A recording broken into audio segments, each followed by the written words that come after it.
মেঘনা আলম একটা পোস্ট দিয়েছেন, নাসিরুদ্দিন পাটোয়ারি তার কাছ থেকে একটু রাজনীতি শিখতে চাই, এরকম একটা তার বাসায় যেতে চান।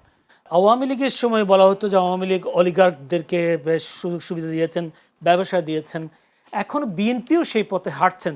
যদি বলি জলালউদ্দিন শিশির যে কথাটা বলছেন, শিশির যে কথা বলেছে, আমার মনে হয় 5 মাসে গভর্নমেন্ট এই ধরনের কোনো ডিল করেছে এরকম কোনো একটা চুক্তি এরকম কারোর সাথে হয়নি। সুতরাং ওনারা যে তথ্য দিচ্ছে টোটালি একটা সালাউদ্দিন সাহেবের ছেলেরে কি দিচ্ছে কোনো অভিজ্ঞতা ছাড়া, মানে আপনার 42,000 কোটি টাকা এটা কিসের নিউজ? সিভিক রয়্যাল রিসোর্ট, সবুজে ঘেরা আভিজাত্য। এটা কোনো আছে এই নিউজে? উনি নিজে বলছেন, কে? সালাউদ্দিন সাহেবের ছেলে। হ্যাঁ, কি বলছেন? উনি নিজে বলছেন আমি যেটা বলতেছি এটা আমি সৎভাবে করতেছি, এবং উনি যে টাকা দিয়ে আসতেছে কাজ করতেছে এটা তো উনি নিজে স্বীকার করছেন। তো এখন আপনারা বলেন, আমি বলি এইসব ওনার ছেলে কোনো আমি একটু বলি, এটা বলছি না, না ওনার ছেলের যদি অভিজ্ঞতা, আমি একটু বলি, ওনার ছেলে কোনো বক্তব্য আমি কোনো গণমাধ্যমে কোথাও দেখিনি, বরং এইটা আরেকটা একটা কোন না সোশ্যাল মিডিয়ার কোনো ভ্যালু আছে? না নিজস্ব ভেরিফাইড অ্যাকাউন্ট থেকে আপনি সোশ্যাল মিডিয়া তো গভর্নমেন্ট বারবার ফেলে দিচ্ছে। আমি আপনাকে দায় নিয়ে বলতেছি, আমি বলি, আমি শিশির, আপনারা এই প্রজন্মের লোক সোশ্যাল মিডিয়ার কোন তথ্য উপাত্ত নিয়ে ভেরিফাইড ফেসবুক আইডি থেকে বলছে, স্বীকার করেছে। আমি একটু বলি, আজকে দেখেন এটা খুব পরিকল্পিতভাবে এই সরকার 6 মাসের মধ্যে এমন কোন সিদ্ধান্ত এখনো কিন্তু নিতে পারে নাই, বরং অনেকগুলি আপনার হচ্ছে, অনুসন্ধান হচ্ছে, কথা হচ্ছে, ডায়লগ হচ্ছে এই পর্যায়ে। সুতরাং এই সংকট, বরং উনি যেটা বলছে যে ইন্টারিম গভর্নমেন্টের সময় যেভাবে আনছে, এখন তো আইন শৃঙ্খলা পরিস্থিতি টোটালি নিয়ন্ত্রণে, মব কালচার বাংলাদেশে আছে, এই ক্রেডিটটা কিন্তু ওনারা দিচ্ছে না। মব কালচার নাই, আইন শৃঙ্খলা উন্নতি, গভর্নমেন্ট একটা এই যে আপনারা যে সমালোচনা করছেন, আওয়ামী লীগের আমাদের কথা চিন্তা করেন একটু, যদি করলে আপনাকে এত হয় গুম হইতেন না আয়না করে যেতেন। আপনাদের বিরুদ্ধে একটা জিডি হচ্ছে থানায়, তো আপনারা আওয়ামী লীগের কথা চিন্তা করেন, আওয়ামী লীগ যদি আজকে বিরোধী দল হইতো বা আপনারা বিরোধী দল থাকতেন, এই 6 মাসের মধ্যে মিনিমাম 20 দিন হরতাল দিতেন না, আপনারা হরতালের শিকার হইতেন আওয়ামী লীগ থাকলেও।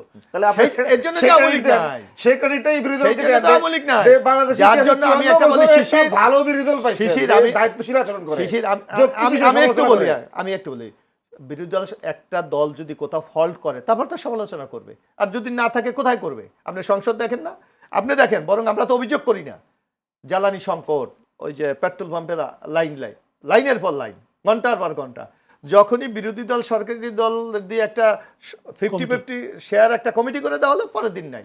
তাহলে এটাগুলি কৃত্রিম, অবশ্যই এখানে প্রমাণ করলেন যে বিরোধী দল আপনাদের থেকে সক্ষম, বিরোধী দল রাস্তায় নামার কারণে শয়তান পালায় যায়, শয়তান পালায় যায়। আরে আপনার সরকারি দল সরকার থেকে রাষ্ট্রের এত টুলস ব্যবহার করার পরও শয়তান দূর করতে পারে না। শয়তান যদি শয়তানি করে সাময়িকভাবে তো মানুষকে প্রতিবন্ধকতা তৈরি করে। আপনার কৃত্রিম জ্যাম নাই, শিশির আমাকে তো বলতে দাও শিশির ভাই। তার মানে আপনাদের সিন্ডিকেট বন্ধ করার জন্য বিরোধী দল লাগবে না আমাদের সিন্ডিকেট না, তাহলে আপনি তো প্রমাণ করলেন।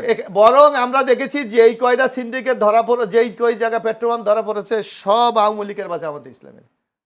বিচার করেন আপনারা, বিচার করে বললেই কিন্তু আপনারা রাজনীতি প্রতিহিংসা আপনাদের না, আপনারা তো স্পষ্ট ব্যবস্থা নেওয়া হচ্ছে।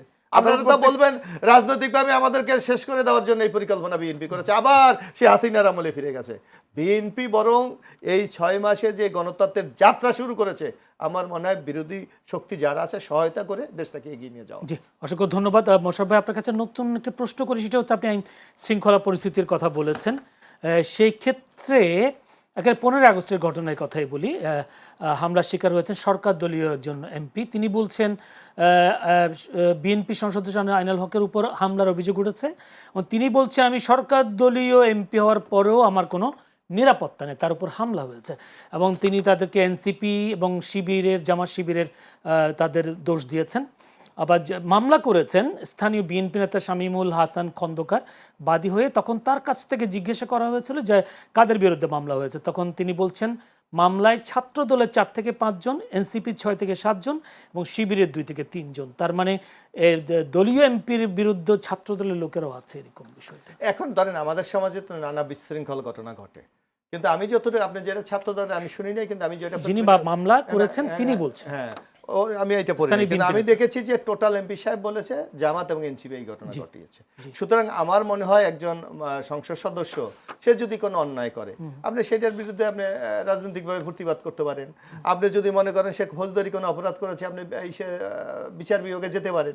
কিন্তু সরাসরি একজন এমপিকে ভাবে আক্রমণ করার মানে যে ঘটনার এরা তৈরি করতে চায়, এটা নিশ্চয়ই গণতন্ত্রের জন্য সুখের কোনো আচ্ছা, আইন শৃঙ্খলা পরিস্থিতি নিয়ে আরেকটা কথা বলি, সেটা হচ্ছে আপনিও নিজেও জানেন প্রধানমন্ত্রীর খালাতো ভাইয়ের কাছে 1 কোটি প্রায় 21 লাখ বা যদি বলে একেবারে 1 কোটি টাকা, এই টাকা ছিনতাই হওয়ার পর এখনো উদ্ধার হয়নি। তাহলে এখন আপনি বলেন প্রধানমন্ত্রী এখন এই ধরনের বিচ্ছিন্ন ঘটনা নিয়ে কি আমি সামগ্রিক দেশের আইন শৃঙ্খলাকে আপনি মূল্যায়ন করতে পারবেন? ইম্পসিবল না। বরং আমি মনে করি সরকারের যে সাফল্য, আইন শৃঙ্খলা যে স্থিতিশীল অবস্থা আছে, এইটার উপর একটা দুর্নাম দেওয়ার জন্য পরিকল্পিতভাবে এই ঘটনাগুলি করা হচ্ছে। না, তাহলে পুলিশ প্রশাসন কি করে? চেষ্টা করলে তো ধরে ফেলেছে, 2 জনকে ধরেছেন, হ্যাঁ ধরেছে, টাকাটা তো উদ্ধার হয়নি। সেইটা ধীরে ধীরে হবে, এটা আমরা রাতারাতি তো ওরা জাদু জানে না। জি, জনাবুদ্দিন শিশির, আপনারা যখন হবিগঞ্জে হামলার শিকার হলেন তখন আপনারা বলছেন আপনাদের উপরে হামলা হয়, কিন্তু আপনারা এখন যদি বলি যে আইনুল হকের উপরে আপনাদের হামলার কথা বলা হচ্ছে, আপনারাও কি এখন যদি বলি মজলুম থেকে জালিম হয়ে যাচ্ছেন? দেখেন, আমি মানে খুবই অবাক হয়ে যাচ্ছি যে যাদের কাছে ক্ষমতা নাই তারা কিভাবে হামলা করে। না, উনি তো বলছেন, মানে উনি মুখে বলছেন, কিন্তু বিভিন্ন গণমাধ্যমের রিপোর্টে আসছে হামলা হচ্ছে স্থানীয় বিএনপির একটা অংশ, ছাত্রদল অংশ জড়িত। কোথাও উনি ফুটেজ দেখাইতে পারেন নাই যে এখানে এনসিপি জড়িত বা জামাতেরও আমি দেখি নাই। যদি জড়িত হয়, কেউ যদি ফৌজদারি অপরাধ করে, ওয়েল তাকে গ্রেপ্তার করেন, আইনের আওতায় নিয়ে আসেন। এই ব্যাপারে আমরা 0 টলারেন্স। আমরা চাই না কখনো বিচার বহির্ভূতভাবে কোনো একটা ঘটনা ঘটুক। কিন্তু আমরা দেখি কি, মানে 5 আগস্টের পরে এবং 12 জানুয়ারি 12 ফেব্রুয়ারি ইলেকশনের পরে আপনি এই 2টা জায়গায় দেখবেন, যত জায়গায় হামলা হয়েছে বিএনপি করেছে। এনসিপির উপরেও যত হামলা হয়েছে, হবিগঞ্জে, সিলেটে, হানান মাসুদের উপরে, এই যে হাতিয়ায়, মানে আপনি দেখবেন বেশিরভাগে, বা আমাদের নারায়ণগঞ্জ আব্দুল্লাহ আলমিনের এলাকায়, প্রত্যেকটা জায়গায় কিন্তু স্থানীয় এমপিদের উপরে কিন্তু হামলা করেছে বিএনপির লোকজন। তো এখন আপনি দেখেন, এছাড়াও জামাতের যে এমপিগুলো আছে, বিশেষ করে আপনি এই যে যশোরের গোলাম রসুল, বিএনপির লোকজন যে ওনার বাড়িতে পর্যন্ত অ্যাটাক করে আসে নাই, পরে দেখা গেল জিনিসটা না না না না অবজেকশন, না না ওই যে মেয়ের ঘটনা, হ্যাঁ এটা লোকাল, এইটাকে এটা স্থানীয় না, ওনারা বলেছে বিএনপি ইনফ্লুয়েন্স আছে। আর এটা টোটাল একটা মেয়ে গিয়ে একটা মাদ্রাসায় গিয়ে তাদেরকে টর্চার করেছে, তার বাবাকে বারবার বলা হচ্ছে, তারা লাস্টে বলছে তার মেয়ে মানসিক ভারসাম্য। ইভেন আমি আপনাকে বলি, ইভেন গতকালকে কুষ্টিয়ার এমপি আমির হামজার উপরে গণ অধিকার পরিষদ এবং ছাত্রদলের একটা অংশ গণমাধ্যম রিপোর্ট আসছে, উনি বলতে পারবেন না ছাত্রদল জড়িত না।